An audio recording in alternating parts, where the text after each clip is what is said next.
김순자 씨는 68세였습니다. 남편 이철호 씨는 70세였습니다. 두 사람은 서울 은평구의 작은 아파트에서 살고 있었습니다. 25평 아파트였습니다. 오래되었지만 깨끗하게 관리된 집이었습니다. 김순자 씨 부부에게는 자식이 셋 있었습니다. 장남 이민수는 45세로 중견기업 과장이었습니다. 차남 이민주는 43세로 공무원이었습니다. 막내딸 이지은은 40세로 초등학교 교사였습니다. 세 자녀 모두 결혼해서 각자 가정을 꾸리고 있었습니다. 겉으로 보기에 평범한 가족이었습니다. 부모는 연금으로 살고 자식들은 각자 직장 생활을 하며 살았습니다. 명절이면 모여서 함께 식사를 했고 부모님 생신에는 선물을 드렸습니다. 특별히 문제가 있어 보이지 않는 가족이었습니다.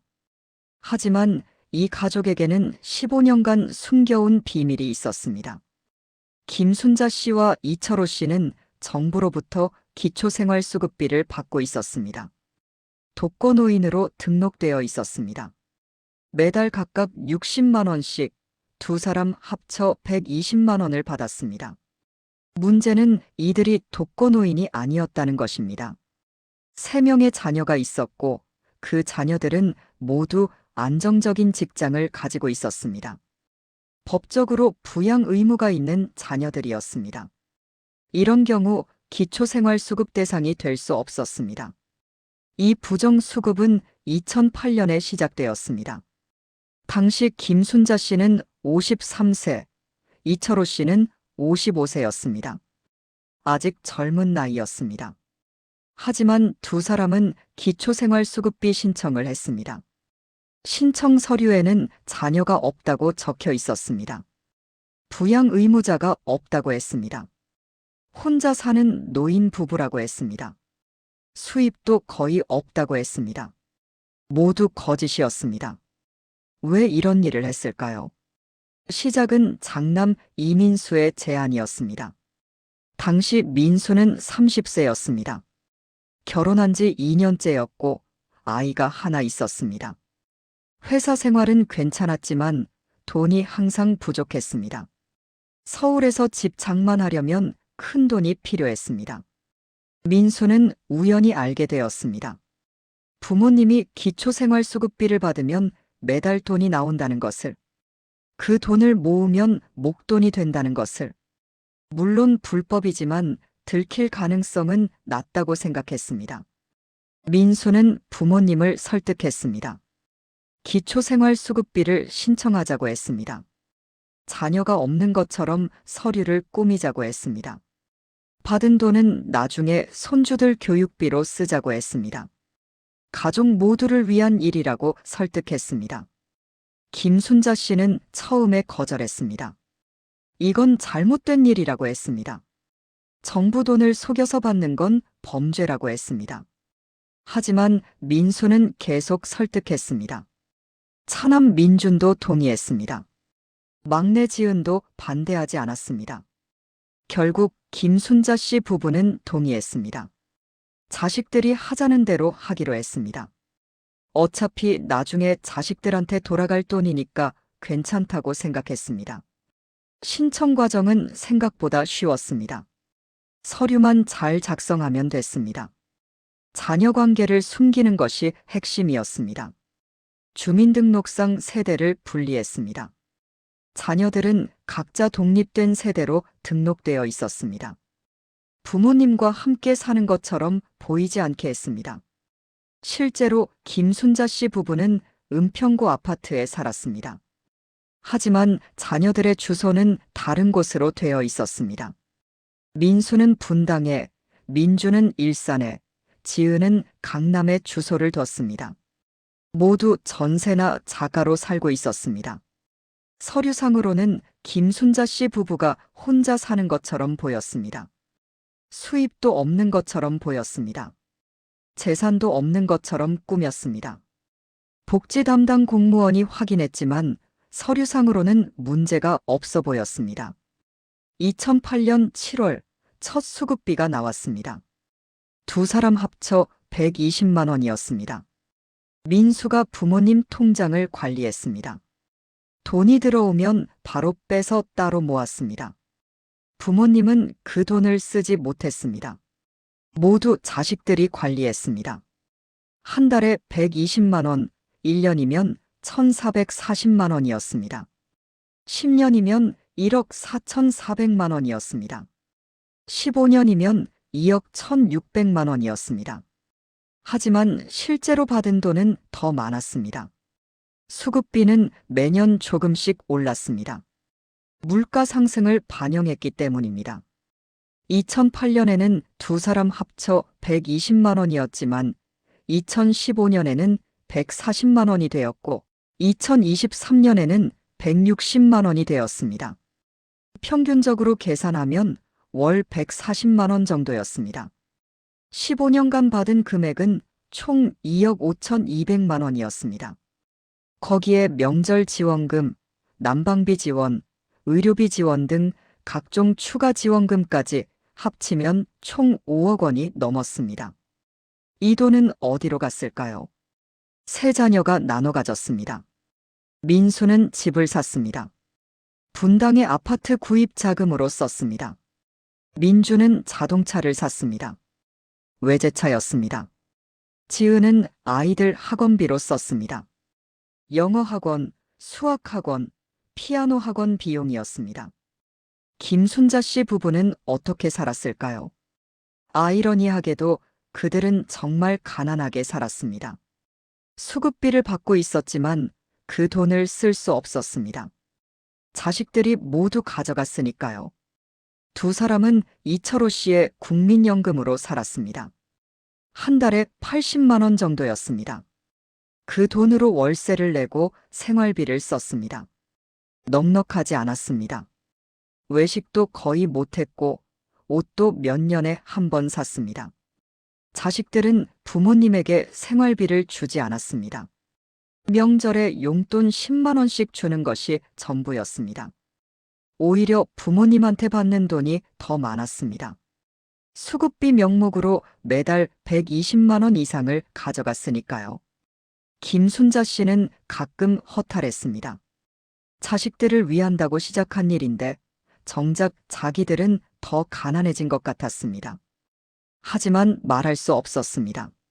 이미 시작한 일이었고 자식들이 그 돈으로 잘 사는 모습을 보면 뿌듯하기도 했습니다. 15년이 흘렀습니다. 그 사이 손주들이 자랐습니다. 민수의 아이는 대학생이 되었고 민준의 아이는 고등학생이 되었고 지은의 아이는 중학생이 되었습니다. 세 자녀의 삶은 점점 나아졌습니다.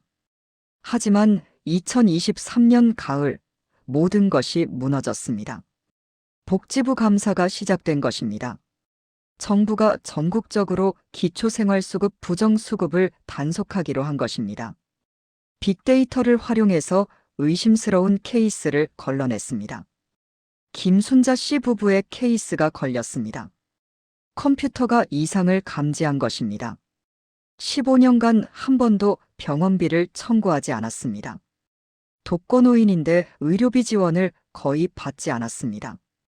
이상했습니다. 또한 통장 거래 내역도 이상했습니다. 수급비가 들어오면 바로 전액 인출되었습니다. 15년간 같은 패턴이 반복되었습니다. 정상적인 소비 패턴이 아니었습니다. 복지부 조사관이 방문했습니다. 김순자 씨 댁을 찾아왔습니다. 갑작스러운 방문이었습니다. 사전 통보 없이 왔습니다. 조사관은 몇 가지 질문을 했습니다. 자녀가 있냐고 물었습니다. 김순자 씨는 당황했습니다. 없다고 대답해야 할지, 있다고 대답해야 할지 모르겠었습니다. 순간적으로 거짓말을 했습니다. 자녀가 없다고 했습니다. 하지만 조사관은 이미 알고 있었습니다. 주민등록 전산을 조회했습니다. 자녀가 셋 있었습니다. 모두 40대였고 직장이 있었습니다. 김순자 씨의 거짓말이 들통났습니다. 조사관은 더 깊이 조사했습니다. 자녀들의 주소와 직장을 확인했습니다. 민수는 중견기업 차장이었습니다. 연봉이 7천만 원이었습니다. 민주는 공무원 6급이었습니다. 연봉이 5,500만 원이었습니다. 지은은 교사였습니다. 연봉이 6천만 원이었습니다. 세 자녀 모두 충분한 부양 능력이 있었습니다. 부모님을 모실 수 있는 경제적 여유가 있었습니다. 그런데 부모님은 기초생활수급비를 받고 있었습니다. 명백한 부정수급이었습니다. 조사관은 통장 거래 내역을 분석했습니다. 15년간의 기록을 모두 확인했습니다. 수급비가 들어오면 바로 인출되었습니다. 그리고 며칠 후 자녀들 계좌로 송금되는 패턴이 있었습니다. 증거가 명확했습니다. 복지부는 경찰에 고발했습니다. 사기죄였습니다. 김순자 씨 부부와 세 자녀 모두 피고발인이 되었습니다. 경찰 조사가 시작되었습니다. 처음에는 모두 부인했습니다. 몰랐다고 했습니다. 실수였다고 했습니다. 하지만 증거가 너무 명확했습니다. 15년간의 통장 거래 내역, 송금 기록, 자녀들의 소득 증명서, 모든 것이 계획적 범죄를 가리켰습니다. 결국 민수가 자백했습니다. 자기가 주도했다고 했습니다. 부모님을 설득했다고 했습니다. 동생들도 알고 있었다고 했습니다. 받은 돈을 3명이 나눠 가졌다고 했습니다. 검사는 5명 모두를 기소했습니다. 사기죄와 공무집행방해죄였습니다. 국가 재정에 손실을 입힌 중대범죄라고 했습니다. 15년간 5억 원을 편취한 것이라고 했습니다. 재판이 시작되었습니다. 언론에서도 관심을 보였습니다. 자녀들이 부모를 이용해서 15년간 정부 돈을 받아간 사건이라며 대서특필했습니다. 공무원과 교사까지 연루되어 더욱 충격적이었습니다. 민수의 회사에서는 징계 절차가 시작되었습니다. 범죄 혐의로 기소된 직원을 둘 수 없다고 했습니다. 민주는 공무원이었기에 더 심각했습니다. 공무원이 국가 재정을 편취한 것은 용서받을 수 없는 일이었습니다. 파면 절차가 진행되었습니다. 지은도 마찬가지였습니다. 교사로서의 도덕성에 문제가 있다며 교육청에서 징계위원회를 열었습니다. 재판 과정에서 가족의 민낯이 드러났습니다. 민수는 부모님한테 받은 돈으로 분당 아파트를 샀다고 진술했습니다. 3억 원짜리 아파트의 계약금과 중도금을 그 돈으로 냈다고 했습니다. 민주는 2억 원 상당의 외제차를 샀다고 했습니다. 지은은 아이들 사교육비로 1억 5천만 원을 썼다고 했습니다. 그동안 부모님에게 생활비를 준 적이 있냐는 질문에 세 사람 모두 거의 없다고 대답했습니다. 명절 용돈 10만 원씩이 전부였다고 했습니다. 오히려 부모님한테 매달 120만 원 이상을 받았다고 했습니다. 김순자 씨는 법정에서 울었습니다. 자식들을 위해서 했다고 말했습니다. 처음에는 거절했지만 자식들이 계속 설득해서 어쩔 수 없었다고 했습니다. 이철호 씨도 같은 말을 했습니다. 잘못한 건 알지만 자식들을 위한 마음이었다고 했습니다. 하지만 검사는 엄벌을 요구했습니다. 이것은 단순한 실수가 아니라고 했습니다. 15년간 계획적으로 국가 재정을 편취한 조직적 범죄라고 주장했습니다. 특히 공무원과 교사가 포함되어 있어 더욱 죄질이 나쁘다고 했습니다. 변호사는 정상 참작을 호소했습니다. 가족을 위한 일이었다고 했습니다. 처음에는 잘못인 줄 몰랐다고 했습니다. 하지만 15년이라는 시간, 5억 원이라는 금액 앞에서 변명은 설득력이 없었습니다. 6개월 후 1심 판결이 나왔습니다. 주도한 민수에게 징역 3년이 선고되었습니다. 민준에게는 징역 2년 6개월, 지은에게는 징역 2년이 선고되었습니다. 김순자 씨와 이철호 씨에게는 징역 1년 6개월의 집행유예 3년이 선고되었습니다. 또한 5억 원 전액을 국가에 반환하라는 명령이 내려졌습니다. 거기에 이자와 벌금까지 합쳐 총 7억 원을 갚아야 했습니다. 민수는 회사에서 해고되었습니다. 징역형을 받은 사람을 계속 고용할 수 없다는 이유였습니다. 민주는 공무원에서 파면되었습니다. 공무원법에 따라 징역형을 받으면 자동으로 파면되었습니다. 지은도 교사 자격이 박탈되었습니다. 형을 받은 교사는 교단에 설 수 없었습니다. 세 자녀 모두 직장을 잃었습니다. 40대 중반의 나이에 전과자가 되었습니다. 재취업은 거의 불가능했습니다. 배우자들도 충격을 받았습니다. 민수의 아내는 이혼을 요구했습니다. 남편이 범죄자가 된 것을 받아들일 수 없었습니다. 분당 아파트는 팔렸습니다. 국가에 반환할 돈을 마련하기 위해서였습니다. 민준의 외제차도 팔렸습니다. 지은도 전세집을 빼고 더 작은 집으로 이사했습니다. 하지만 그래도 7억 원을 다 마련할 수 없었습니다. 결국 김순자 씨 부부의 집까지 팔아야 했습니다. 은평구 아파트는 3억 원에 팔렸습니다. 25평 아파트였지만 오래되어서 가격이 높지 않았습니다. 그 돈도 국가에 반환되었습니다. 모든 것을 다 팔아도 7억 원이 부족했습니다. 남은 2억 원은 할부로 갚기로 했습니다. 매달 300만 원씩 갚아야 했습니다. 세 자녀가 나눠서 갚기로 했습니다. 민수는 교도소에 갔습니다. 3년형이었습니다. 그 시간 동안 많은 생각을 했습니다. 왜 그런 짓을 했을까? 5억 원이 그렇게 필요했을까? 가족을 다 잃으면서까지. 민준과 지은은 집행유예를 받아 교도소에는 가지 않았습니다. 하지만 인생이 무너졌습니다. 40대의 직장을 잃고 전과자가 되고 빚까지 졌습니다. 두 사람도 끝없는 후회에 빠졌습니다. 김순자 씨와 이철호 씨는 집을 잃었습니다. 73세와 75세의 나이에 월세방으로 이사했습니다. 작은 원룸이었습니다. 두 사람이 살기에도 비좁았습니다. 이철호 씨의 연금 80만 원으로 월세 50만 원을 내고 살았습니다. 남은 30만 원으로 생활했습니다. 자식들은 더 이상 찾아오지 않았습니다. 명절에도 연락이 없었습니다. 각자 자기 삶을 꾸리기에 바빴습니다. 부모님을 돌볼 여유가 없었습니다.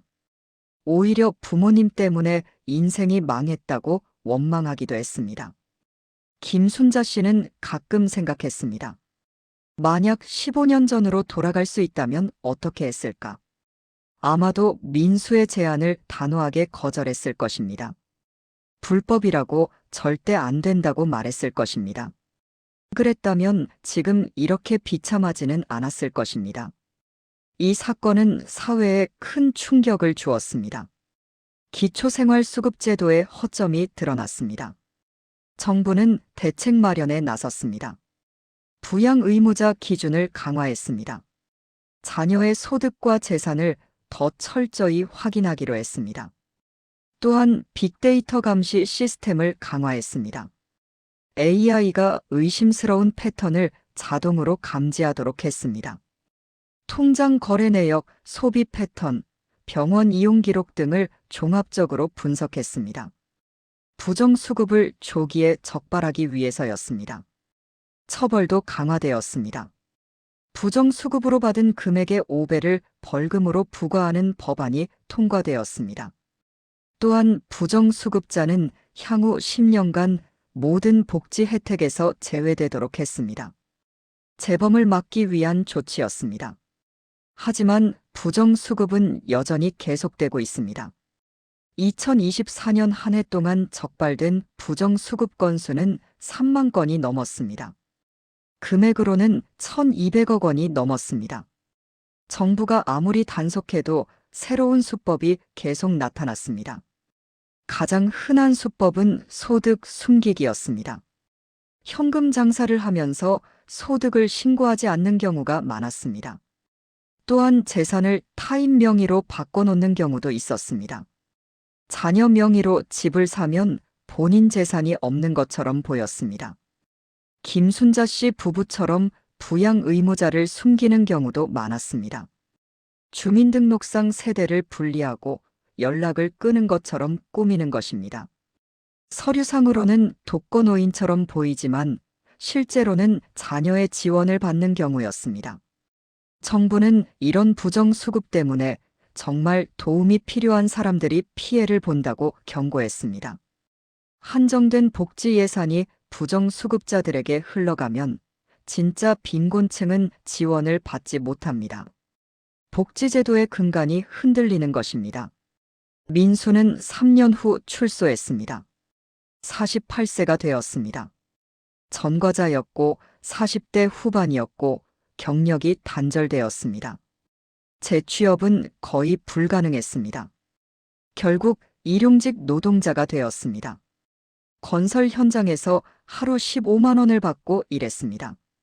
민준과 지은도 비슷했습니다. 공무원과 교사라는 안정적인 직업을 잃었습니다. 40대 중반에 백수가 되었습니다. 민주는 편의점 아르바이트를 했고 지은은 학원 강사로 일했습니다. 예전의 연봉과는 비교할 수 없는 수입이었습니다. 세 자녀는 여전히 빚을 갚고 있습니다. 매달 각자 100만 원씩 내야 합니다. 하지만 수입이 적어서 힘겹습니다. 자기 생활비도 빠듯한데 빚까지 갚아야 합니다. 앞으로 10년은 더 갚아야 합니다. 김순자 씨와 이철호 씨는 여전히 작은 원룸에서 살고 있습니다. 이제 73세와 75세가 되었습니다. 건강도 나빠졌습니다. 이철호 씨는 당뇨가 있고 김순자 씨는 고혈압이 있습니다. 병원비가 부담스럽지만 어쩔 수 없습니다. 자식들과는 거의 연락하지 않습니다. 1년에 한두 번 정도 전화가 오는 게 전부입니다. 명절에도 만나지 않습니다. 손주들 얼굴도 거의 보지 못합니다. 가족이 완전히 흩어진 것입니다. 김순자 씨는 가끔 후회합니다. 15년 전 그 제안을 받아들이지 말았어야 했다고. 5억 원 때문에 모든 것을 잃었습니다. 집도 잃고 자식들도 잃고 평온한 노후도 잃었습니다. 하지만 이미 돌이킬 수 없습니다. 시계를 되돌릴 수는 없습니다. 김순자 씨와 이철호 씨는 남은 인생을 작은 원룸에서 조용히 살아갈 것입니다. 죄책감과 후회를 안고. 이 이야기는 여러 교훈을 남깁니다. 첫째, 정부 지원금 부정수급은 중대한 범죄입니다. 단순한 편법이 아닙니다. 국가 재정을 편취하는 것이고 진짜 도움이 필요한 사람들의 몫을 빼앗는 것입니다. 둘째, 작은 거짓말이 큰 범죄로 이어집니다.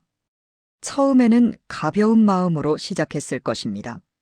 하지만 15년이 지나자 5억 원의 범죄가 되었습니다. 그리고 가족 전체가 무너졌습니다. 셋째, 자녀가 부모를 이용하는 것은 폐륜입니다. 민수와 민준, 지은은 부모를 도구로 사용했습니다. 부모님을 독거노인으로 위장하고 받은 돈을 가로챘습니다. 그러면서 부모님에게 생활비조차 주지 않았습니다. 넷째, 부정수급은 반드시 들킵니다. 15년간 조심스럽게 했지만 결국 적발되었습니다. 정부의 감시 시스템은 계속 발전하고 있습니다. 빅데이터와 AI가 모든 패턴을 분석합니다. 숨길 수 없습니다. 다섯째, 대가는 상상 이상입니다. 5억 원을 받았지만 7억 원을 갚아야 했습니다. 그리고 직장을 잃고 가족을 잃고 인생이 망가졌습니다. 절대 그럴 가치가 없습니다. 이 이야기를 듣는 당신에게 묻습니다. 혹시 부정한 방법으로 정부 지원금을 받고 계신가요? 자녀가 있는데 독거노인으로 등록되어 있지는 않으신가요? 소득을 숨기고 수급비를 받고 있지는 않으신가요? 지금 당장 멈추십시오. 자진 신고하면 처벌이 경감됩니다. 복지부는 자진 신고자에게는 형사처벌을 면제해주고 받은 금액만 반환하도록 하고 있습니다. 적발되기 전에 바로 잡으세요. 그리고 정말 도움이 필요한 분들은 정당하게 신청하세요. 부끄러운 일이 아닙니다. 어려울 때 국가의 도움을 받는 것은 당연한 권리입니다. 정직하게 신청하고 정당하게 받으세요. 부정수급은 결국 우리 모두에게 피해를 줍니다. 복지 예산이 부족해지고 정말 필요한 사람들이 지원을 받지 못합니다. 우리 사회의 안전망이 무너지는 것입니다. 김순자 씨 가족의 비극이 반복되지 않기를 바랍니다. 정직이 최선입니다. 어렵더라도 떳떳하게 사세요.